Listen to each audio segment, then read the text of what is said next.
name is Dan Niehus with RN Civil Construction. I am not a resident of Salida. Dan, could you spell your name? Niehus. Thank you.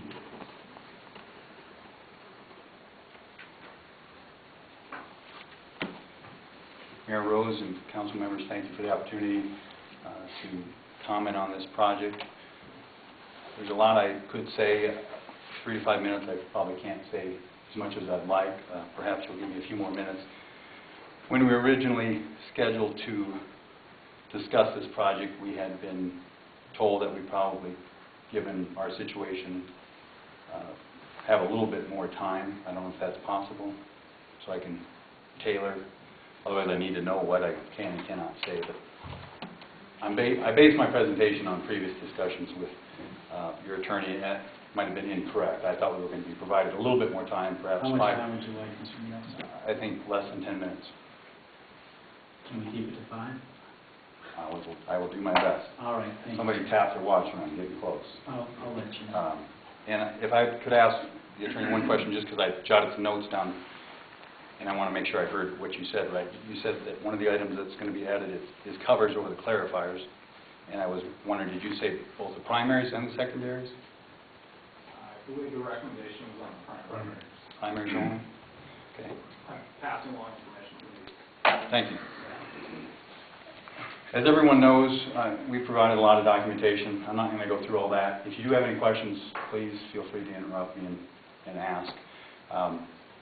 As everybody knows, we are the low bidder. The question is, are we the responsible bidder? And our position is clearly that we are.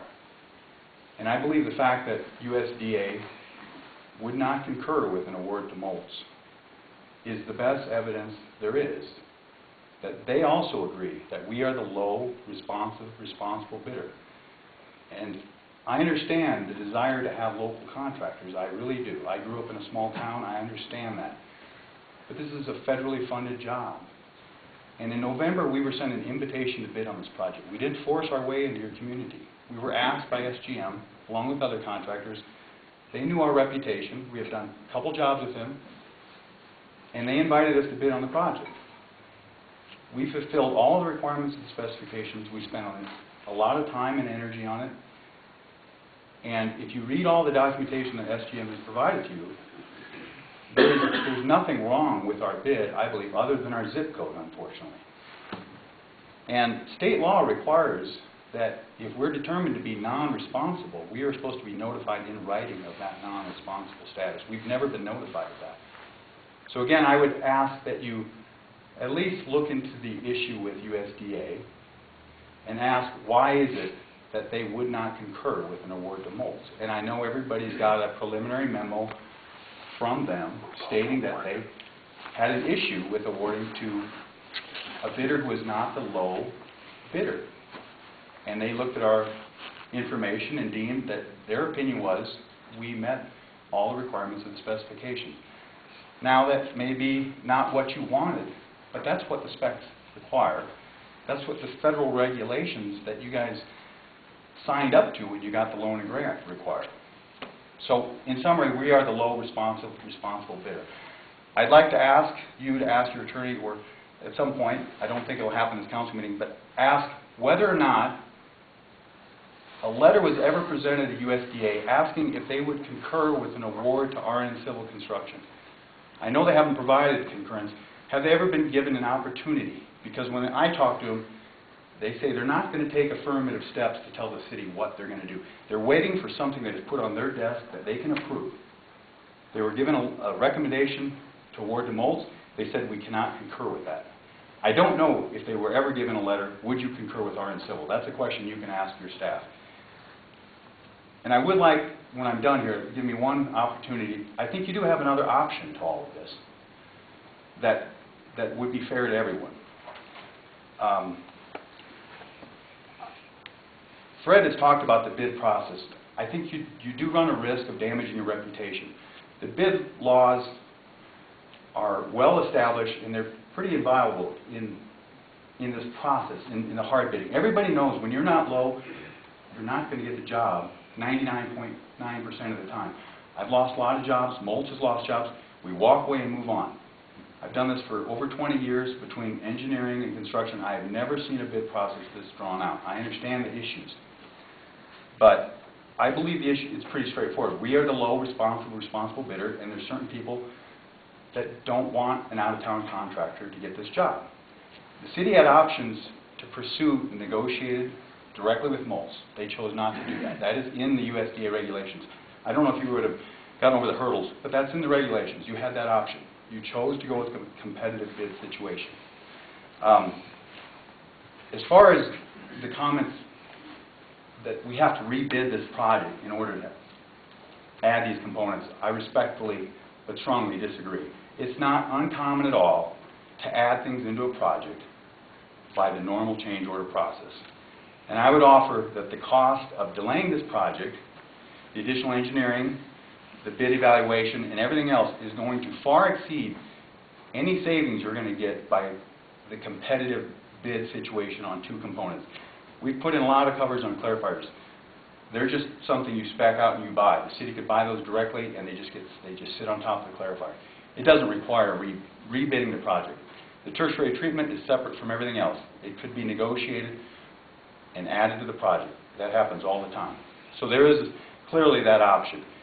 And SGM and the city can obviously look at all the change order pricing and make sure that's fair pricing.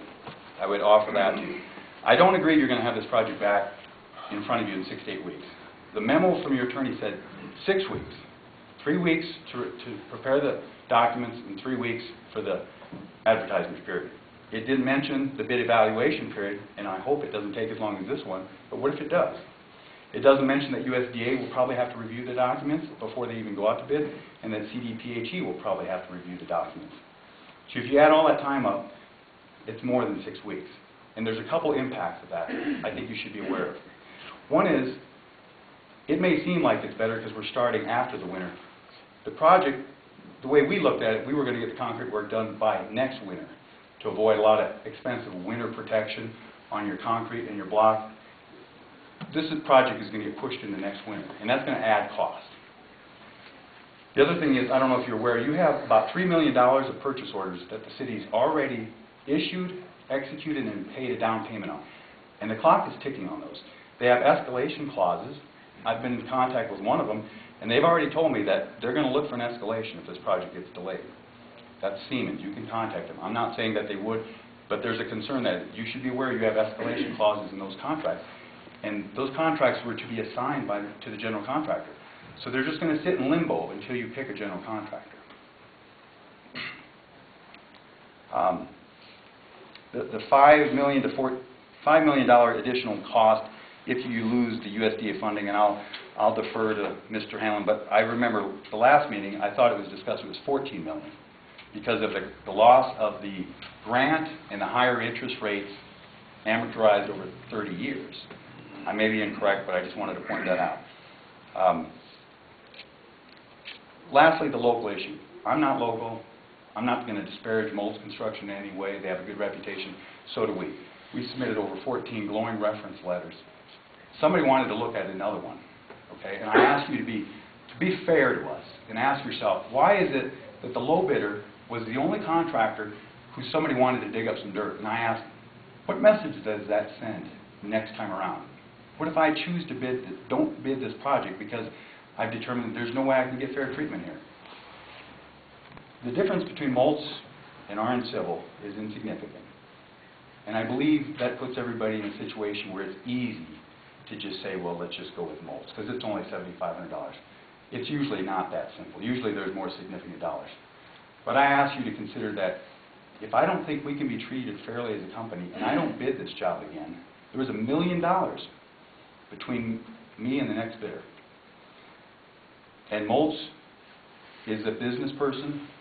I'm not going to say what he's going to do, but I'm saying that there is going to be $1 million spread between us and the next bidder.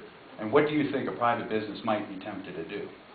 You add that plus the $1 million you're adding in additional processes, you may be over budget. I'm almost done. I appreciate your patience.